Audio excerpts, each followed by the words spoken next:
नमस्कार मंडळी. आज मी खजूर आणि शेंगदाण्याचे लाडू बनवत आहे. खजूरचे लाडू बनवण्यासाठी खजूरमधलं जे बी असतं ते काढून घेतलेलं आहे आणि थोडंसं खोबरं मी किसून ठेवलेलं आहे. त्यानंतर मी असे काही मास्टर शेफसारखी छान अशी तयार झालेली आहे की चला आता मला कुकिंग करायची आहे. शेंगदाणे मी तव्यावरती छान भाजून घेतलेले आहे आणि मध्येच मला पोळलेला आहे. It's common. त्यानंतर जो गूळ होता तो थोडासा बारीक करून घेतलेला होता मी आणि मी भाजलेले शेंगदाणे आणि गूळ मिक्स करून बारीक कूट बनवलेला आहे. आणि याच्यामध्ये मी ना काय म्हणतात राव तीळ पण ॲड केलेले आहेत, पण मी क्लिप ॲड करायची आहे. थोडेसे तीळ भाजून मी ॲड केलेले आहेत. त्यानंतर याचे मी लाडू बनवत आहे.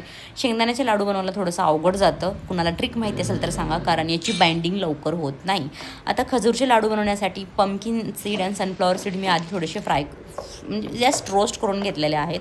त्यानंतर थोडंसं तूप ॲड करून मी खजूरला छान बारीक करून घेतलेलं आहे. त्यानंतर pumpkin seed sunflower seed add केलेले आहेत. थोडंसं कूट पण ॲड करते शेंगदाण्याचं, कारण फक्त खजूरचेच लाडू म्हटलं तर ना ते खूप जास्त गोड लागतात आणि मला नाही वाटत की फक्त खजूर छान लागेल.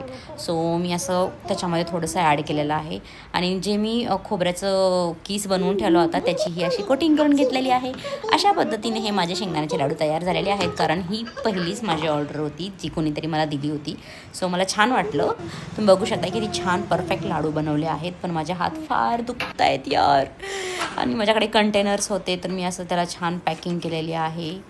किती नाद बाईला कुकिंगचा खरंच, पण छान वाटलं. पहिल्यांदा काहीतरी मी खूप मेहनत म्हणजे प्रॉपर पॅकेजिंग पहिल्यांदा करते आहे.